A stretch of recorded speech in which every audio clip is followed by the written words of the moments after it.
What a view. This is a 2005 Prius that I just picked up. And as you can see, it's freaking awesome. It's doing Jeep stuff right now. It might identify as a Jeep. It's 2024 and it's a Prius, so it can identify as what it wants. It's got some tuck on the back right now because we're tilting kind of hard. And it's been great. I'm gonna tell you guys about it and why I actually enjoy it. This right here is a 2005 Toyota Prius. And my name is James Eldridge. I'm gonna tell y'all why I think that this vehicle, as much as I hate to say it, might be the best buy to buy in 2024. Now, I worked as an automotive technician for a while, and I was heavily involved in the used car market for a number of years. And that's something that I left and I pursued other professional avenues, but I've always stayed in touch. And with these COVID prices and with the world where it's at, I have followed the craziness of the car prices. And I think, and there's a few other people, a few other articles that I'll be referencing, that cars like this are gonna stay the same price, and cars like everything else are going to change. A big reason why I bought this car is I went to the Toyota dealership to check out the GR Corolla. I thought it was a very cool looking car, and they offered me a 9% interest rate and a 5K markup. So I went on old Facebook Marketplace. Granted, she's got some damage and we'll go into that. And I found this gem for $3,000. So for $3,000, what would be like my quote unquote down payment for the vehicle, or my down payment on the lease, whatever you want to do. And there's a few deals out right now, like the Subaru Solterra is $400 a month. So that's a pretty good deal if you lease it, but once again, you don't own the vehicle. This I own outright for $3,000. And I don't think that there's going to be much depreciation on these vehicles. I think that there's going to be a huge depreciation. Example being, if I were to buy that Corolla GR that was 5K over MSRP, the market is currently starting to correct a little bit, so that's going to go back to MSRP or lower. There was a Ford Mustang Dark Horse that was supposed to bring big dollars like all these other COVID sales were, and it just simply did not. So I got a clean titled Prius, and you can see it has damage on the front bumper. No surprise. The hood is a little bit shifted, and this fender, like, nah, I can roll with it and live with it. And then when I bought it, it had mismatched rims, and we're going into winter. You can see we got some snow over here. We had snow and ice this morning, and I managed to pick these bad boys up, don't mind the geese poop, on Facebook Marketplace for 175 bucks. Some guy that loved his Prius had him, had a great time with him. That Prius had 318,000 miles, and his daughter crashed it. I want to show you how practical this car is. I have a daughter, and it's got this hatch. It's been to the junkyard to pick apart a few times. It's got this nice hatch area, both the seats. Just push the button and flip down. You can do it here too. And so it really opens up this huge space. I mean, that's the size of like a modern truck. Like this bed, and let's be real, all you big truck guys, often you actually haul stuff. Granted, like my other two vehicles that I personally have, my wife has a Highlander, so I'm a Toyota fan. We had a Tacoma, but I have a 1985 Chevy K20, and I have a 2003 BMW with a Ford 302 swapped into it. Kind of a unique thing. This is what the back seats look like. You flip them up. I'm 6'1", and so I can drive this vehicle and ride passenger. Granted, like my head's hitting. I'm not gonna lie to you about that. Now this car for $3,000, and for my market, that's a good deal. I'm in Idaho. I don't know why, but everybody here thinks that their freaking 99 Honda Civic with 200,000 miles is a great vehicle, but I beg to differ. So 3K, you have keyless entry, right? I can lock the car, keys in the pocket, lock it, unlock it, all that fun stuff. And then we also, let me get situated. We also got push to start, which might not seem like much, but it's kind of nice to not have to dig into your pocket. And you can see right here, it's very simple to operate. We have the shifter, that's reverse, that's drive, park, there's a freaking boost. I actually don't know if that means boost, but I like to tell myself it's boost. We got our fuel mileage. I've been idling a lot, letting it defrost in the morning and talking with people.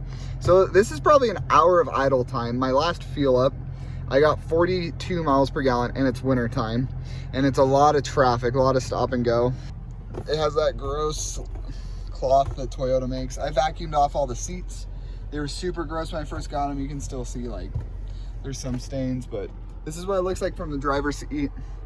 The climate's a little weird, like it's on your steering wheel to adjust, but then if you really want to get into it, you can go there and adjust it accordingly. Very good defrosters front and rear. You got cruise control. You have your stereo controls. The stereo itself pops up on, that's your display. Okay. It pops up right here, so you can listen. Oh, yeah, and I have it turned off. Oh, yeah, so it pops up there. Nothing's here. And then you got this little wallet holder. You have this cup holder. Then you get this cup holder, which can both be shut. Then you have this center console. Then you have a cup holder there. You have this jockey box, which is great, which I never use. This jockey box, which has all the paperwork.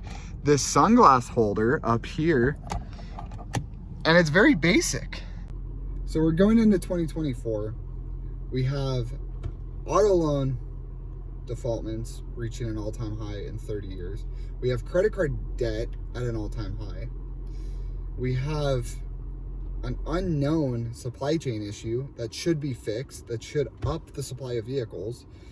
And I think a lot of people are just waking up to the fact that things aren't penciling right now. Things don't make sense. So little James over here, in the next year, I believe that you're going to see a lot more dealers that are coming out with incentives to have people buy. You've already started to see that. A lot of the MSRP markups are gone, except if it's a very niche special vehicle that is hard to get, then they'll still put those markups on, which it's something else. But I think that we're going to see a correction in the market, not necessarily a collapse or anything crazy, but just a correction. And we have to keep in mind that 5 years ago, when I was in the industry, when I was around used cars all the time, a new car in 5 years would have its value cut in half. So everybody that went out and bought a 2024 or 2023 this past year, right, if they were able to get the 2024 and 23, in 2029, if you spent $50K on that car, it's going to be worth $25,000. But in the last 3 to 4 years that we've been facing, that hasn't been the case. So I think it's very hard to not buy a new car. I found myself, I loved used cars, but I found myself, before I bought this, going out and looking at new cars. Why? Because I kind of got caught up in the rat race, and that's why I'm making this video. And hopefully it can help you out to know, like, I don't need a brand new car. I don't need anything crazy. If you can afford it and it's not going to be a burden to you, by all means, like, have fun. You can buy awesome cheap cars that are a lot of fun, that are super reliable, and not put yourself in that financial burden, so you can be set up for the future. Look at this, guys. That's the red triangle that everybody freaks out about. If you do see that pop up, scan the car. If you're buying one that's really cheap, it might have a battery issue. This one had no stored codes, just went and got serviced, so I feel good about it. This car is extremely low maintenance. It just had an oil change, so at 164 I need to change it. I'll show you guys. The trip button is here. It's got 160,000 miles on it, which for these cars is extremely low. It idles very smooth. And right here, it'll show you. Ooh! And this is a touchscreen, which is pretty wild that this is 2005, and yet the touchscreen is still working so efficiently. So let me know what you guys think. I got this to not drive my classic truck as a daily. I wake up and it's very cold. You can see there's geese migrating as we speak. It is 41. It's heated up quite a bit this morning. It was 34 and a few inches of snow. And I drove my Prius. I just hopped in it, put it into drive just like that, and you can just putt around. It's not a race car, right? And these cars get a bad rep when it comes to car guys. I was one of them, I'll admit it. They make fun of them. They say they're not fast, they're not enthusiast cars. Yeah, they aren't. But not every tool in your toolbox is an impact driver, right? Like not everything is ramped up 1,200 foot-pounds of torque impact driver to break bolts loose. Like, yeah, it's nice to have those on occasions. And yeah, it's not fast, but I commute. I live that 8 to 5 corporate life. So as a normal American, it's fun to drive my project cars, but not when I have a meeting at 8 that I have to get to put food on the table for my family. And for $3K, let me know what you guys would get if you'd end up picking up one of these and getting 40 miles per gallon. If you think this is going to be unreliable, let me know. So far, it's been pretty bulletproof. I have almost 1,000 miles on it, taking it on a few trips. I could not find a better car for $3K. And if you know one, let me know. I'll switch this out tomorrow. And before everybody starts saying, just buy a Miata, just buy a Miata. A Miata can't do what this can do. Like, I can flip those seats down, and I fit a jogging stroller and a car seat back there. So, if you can figure out a way for Miata to do that type of role, I'll chat. Thanks so much for watching, guys. I'm going to be publishing more and more content this year. This is going to be a good year for Full Rev Auto. And I got to do a burnout for you.